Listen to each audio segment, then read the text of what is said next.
कृष्णपुर नाम का एक छोटा सा गांव था। उस गांव में रवि और शीला रहती थी। वो एक छोटे से झोपड़ी में रहते थे। कड़ी मेहनत करके वो अपनी जीविका चलाते थे। रवि बहुत पढ़ाई लिखाई की और फिर नौकरी की तलाश में था। कुछ ही दिन में उसे एक अच्छी नौकरी मिल गई। उसे एक अनामिका नाम की लड़की से प्यार हुआ और फिर उसी से शादी हो गई उसकी। अनामिका बहुत अमीर घर से थी। उसके लिए रवि ने उधार लेके एक बड़ा सा घर बनाया। तीनों उसी घर में खुशी खुशी रहने लगे। ऐसे ही दिन चल रहे थे। एक दिन सासू मां चिकन बना के बहू रानी के पास ले आई और उसे खाने के लिए कही। छी, इसका स्वाद कितना खराब है। ये खाने वाली चीज है क्या? बिल्कुल बकवास है। इस तरह से अनामिका ने कहा। बहुत ही छोटी छोटी चीजों के लिए अनामिका लड़ाई करती थी अपनी सासू मां से। देखते ही देखते कुछ दिन निकल गए। एक दिन अनामिका गुस्से से कहने लगी, छी छी, हमारी अभी अभी शादी हुई है, पर इस घर में तो एक पल के लिए शांति नहीं है। हमें तो प्राइवेट में बात करने का मौका तक नहीं मिलता। अगर मैं कहीं जाना चाहूँ तो उनको तो ऑफिस का काम ही रहता है। इस घर में तो सिर्फ अशांति है। बड़े बड़े घरों में तो किसी कोने से दूसरे कोने तक जाना हो तो वो दरवाजा खटखटाते हैं और छोटी छोटी चीजें पूछते हैं, लाना है कि नहीं। और यहाँ छी। ये सारी बातें सुनकर सासू मां बहुत दुखी हो गई और मनी मन कहने लगी, बहू रानी बिल्कुल नहीं चाहती है कि मैं यहाँ रहूं। उन्हें भी एकांत चाहिए, तो मैं कहीं जाकर कुछ दिनों के लिए रह कर आ सकती हूँ। शीला इस तरह से सोचने लगी। फिर जब बेटा शाम के वक्त घर लौट आया, उसे वो कहती है, बेटा, मैंने मन्नत मांगी थी, अगर तुम्हारी अच्छी नौकरी लग जाए और तुम्हारी शादी हो जाए, फिर मैं तीर्थ स्थान जाऊंगी। ठीक है माँ, अच्छे से जाना। ये रखो पैसे। उसने अपनी माँ के हाथों में पैसे दिए, पर शीला ने उन पैसों को लौटा दिया। नहीं नहीं, मन्नत मांगी थी, जो पैसे मेरे पास है उसी से जाऊंगी। कल ही सुबह निकलना होगा। ठीक है माँ, जैसे तुम्हारी मर्जी, ठीक से जाना। उसकी माँ ने हाँ कहा। फिर वो आराम करने चली गई। बहू रानी जो ये सारी बातें पीछे से सुन रही थी, वो बहुत खुश हुई। जाने दो तीर्थ स्थान पर। अच्छा होगा कभी वापस ही ना आए, मैं शांति से रहूंगी। इस तरह अनामिका ने कहा। वो दिन निकल गया। दूसरे दिन वो अपने घर से चले गई यात्रा के लिए। वो कुछ गांव छोड़कर एक छोटे से गांव में जाकर कुटिया में रहने लगी। उस टूटी फूटी कुटिया में उसे बहुत दिक्कतें आने लगी। दिन भर मेहनत करके जो पैसे वो कमाती थी, उस पैसे से वो चावल को एक मिट्टी के बर्तन में पका के खाती थी। पर रात के वक्त उसे बहुत मच्छर काटते थे और बहुत तकलीफ होती थी उसे गर्मी से। फिर भी वो दिन काट रही थी। इस तरह कई दिन निकल गए। बाप रे, मच्छर तो मेरी जान ही ले लेंगे और मुझे इतने पसीने हो रहे गर्मी से, रात भर ठीक से सो नहीं पा रही हूं। इस तरह से मेरी सेहत का क्या होगा? अगर मेरी सेहत खराब हो जाए, मुझे ज्यादा कोई फर्क नहीं पड़ता। मैं एक माँ हूं और मुझे अपने बेटे बहू को देखने का बहुत मन कर रहा है। ये सब सोचकर वो बहुत दुखी हो गई। उधर बेटा और बहू बहुत खुश थे, पर बेटा मनी मन सोचता था, काफी दिन हो गए हैं, मुझे बहुत चिंता हो रही है, माँ अभी तक वापस क्यों नहीं आई। वो इस तरह से सोचने लगा। फिर जाकर अपनी पत्नी अनामिका उसे कहने लगा, अरे, तीर्थ यात्रा में बहुत समय लगते हैं। एक के बाद दूसरा आने में कम से कम 3 महीने, कभी कभी तो 5 महीने बाद या फिर 1 साल बाद। वो इस तरह से कही। उसकी बातें सुनकर वो चुप हो गया।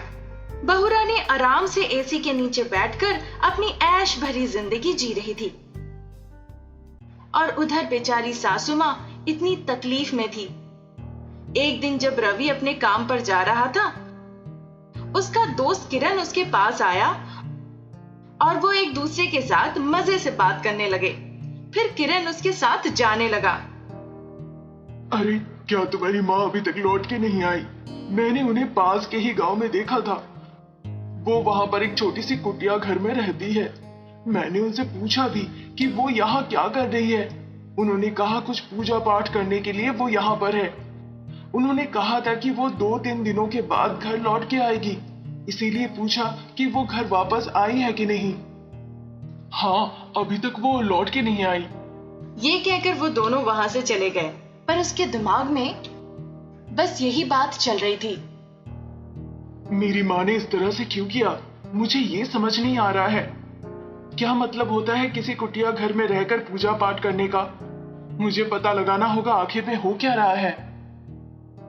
ये सोचकर वो अपनी माँ के पास गया। वहां जाकर देखा कि उसकी माँ बुखार से तड़प रही है।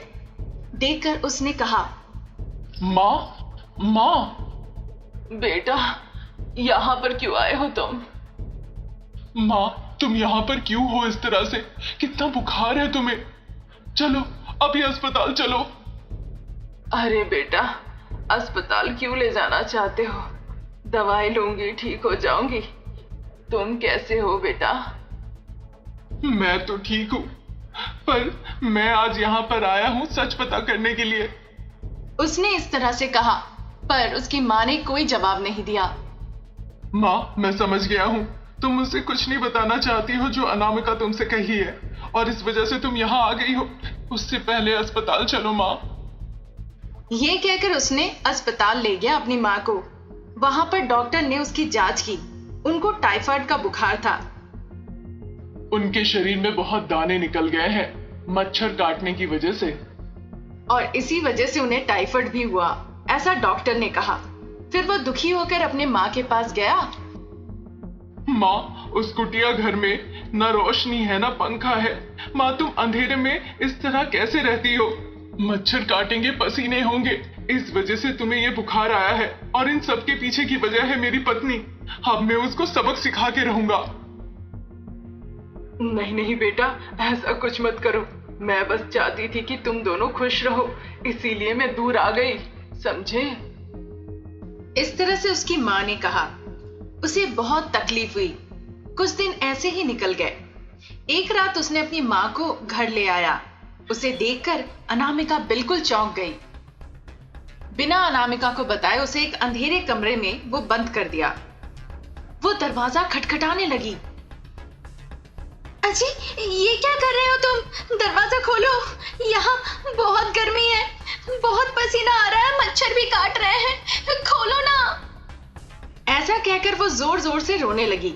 फिर रवि कहने लगा, दरवाजा खोलो? हाँ, 10 मिनट के लिए भी तुम वहां नहीं रह पा रही हो।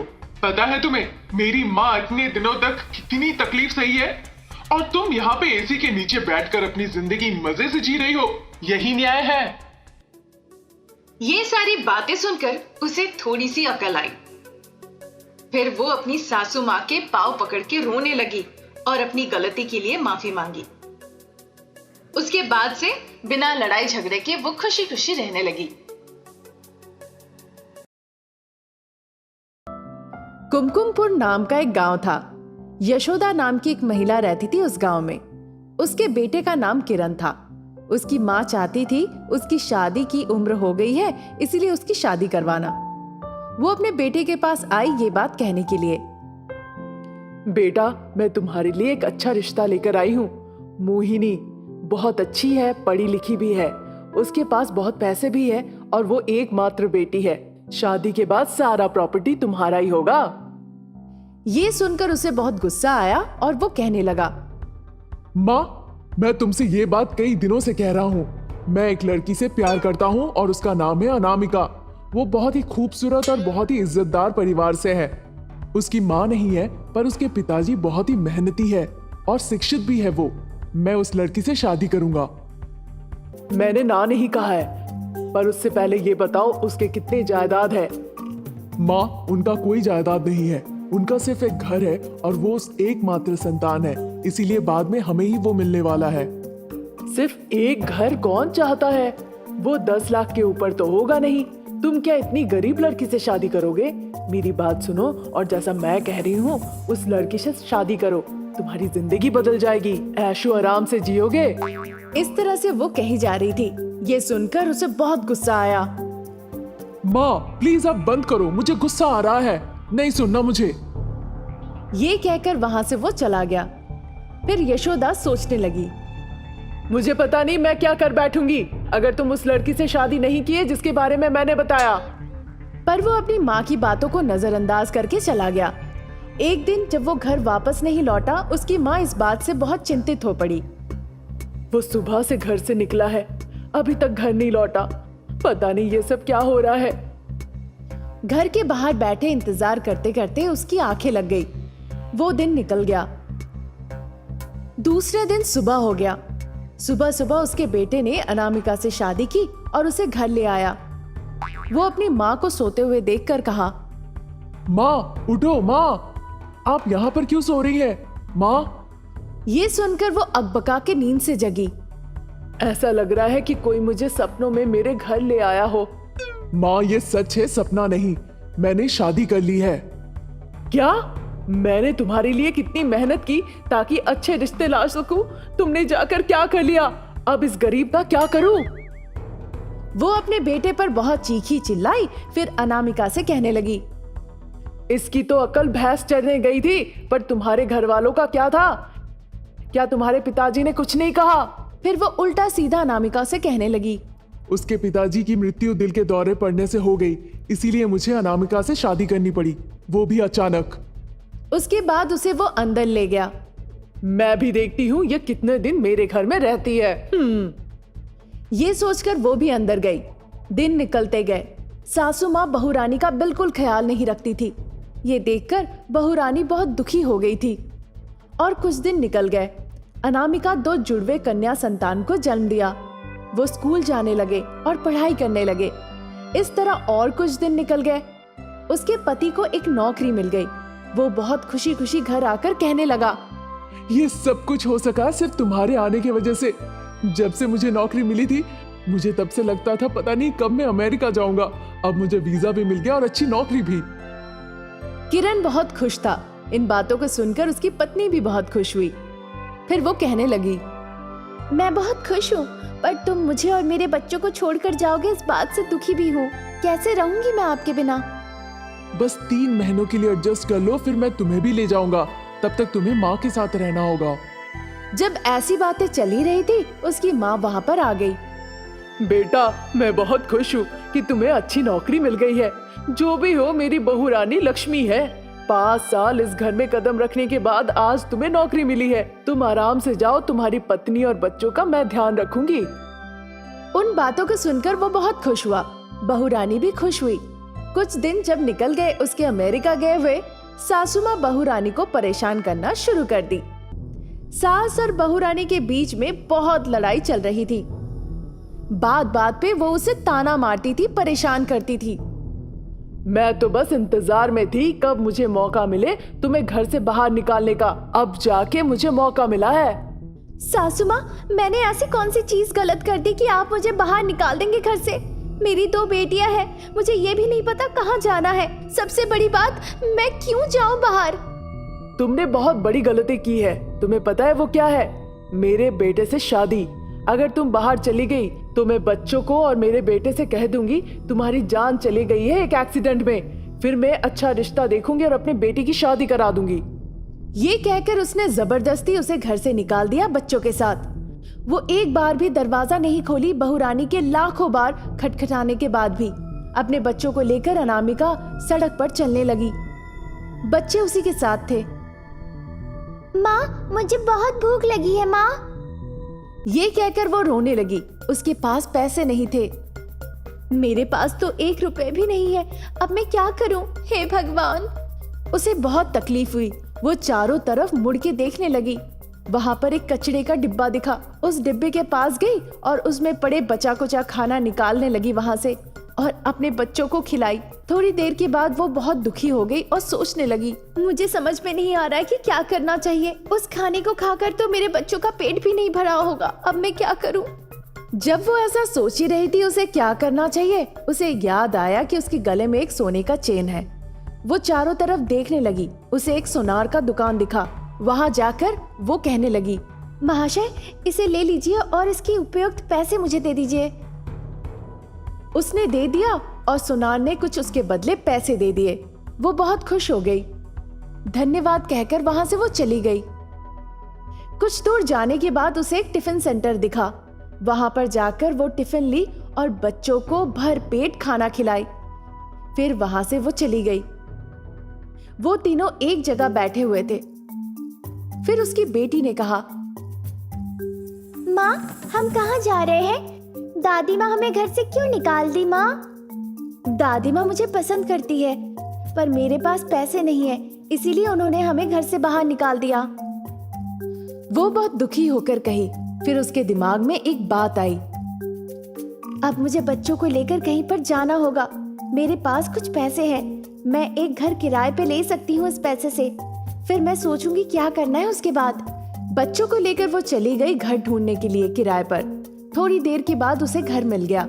भाड़े पर उस घर पे वो रहने लगी। फिर वहां पर वो एक डोसा का दुकान लगाई और अपना व्यापार शुरू कर दी। उसका व्यापार अच्छा चलने लगा क्योंकि डोसे बड़े स्वादिष्ट होते थे। कुछ ही महीनों के अंदर वो एक बड़े से होटल में बदल गया और वो बहुत पैसे कमाने लगी। इस बारे में अनामिका की सासू माँ को जब पता चला लोगों से, तब सासू माँ सभी के पास जा जाकर कहने लगी अपनी बहुरानी की तारीफ में। वो जरूर बहुत नाराज होगी क्योंकि मैंने उसे घर से निकाल दिया था, पर मैं उलझन में फंस जाऊंगी। अगर मेरा बेटा इस बीच आ गया तो मुझे कुछ करना होगा। इस बारे में सोचने लगी। दूसरे ही दिन उसका बेटा अमेरिका से लौट आया। माँ, मेरी पत्नी और बच्चे कहाँ हैं? इस बात पे उसने कुछ जवाब नहीं दिया। आप जवाब क्यों नहीं दे रही है? क्यों नहीं कह रही है कि अपनी बहू को आपने धक्का मार के घर से निकाल दिया? बोलिए। सासू माँ ये बात सुनकर चौंक गई। इसमें आश्चर्य होने वाली क्या है? आपको लग रहा है ना मुझे कैसे पता चला? सब कोई इसी बारे में बात कर रहे हैं कि मेरी पत्नी ने एक होटल शुरू किया। अब मैं भी वहीं पर चला जाऊंगा ताकि आप यहाँ पर अकेले खुश रहे। अब वो बहुत धनी हो चुकी है, समाज में उसका बहुत नाम है। अब आप खुश है ना? ये बात सुनकर उसकी माँ रोने लगी। फिर अनामिका अपने बच्चों के साथ उस घर में आई और खुशी से अपने पति से कहने लगी, मुझे पता चला आप वापस लौट आए हैं। मेरे दोस्तों ने बताया। मैं यहाँ पर आ गई आपको देखने के लिए। ये कहते हुए उसके आंखों में आंसू आ गए। तुम यहाँ पर क्यों आई हो? यहाँ पर हमारा कोई नहीं है। चलो चलते हैं यहाँ से। चलो चलो अनामिका। उसकी माँ रोते हुए कहने लगी, बेटा, इतनी बड़ी बात मत कहो। मैंने ये सब कुछ किया था ताकि तुम खुश रहो, बस इतना ही चाहा था। तुम्हारे बिना मैं नहीं रह सकती। सासू माँ, आप चिंता मत कीजिए, वो आपके साथ ही रहेंगे, कहीं नहीं जाएंगे। हम भी कहीं नहीं जाएंगे। नहीं बेटा, मैंने पहले ही बहुत बड़ी गलती की है।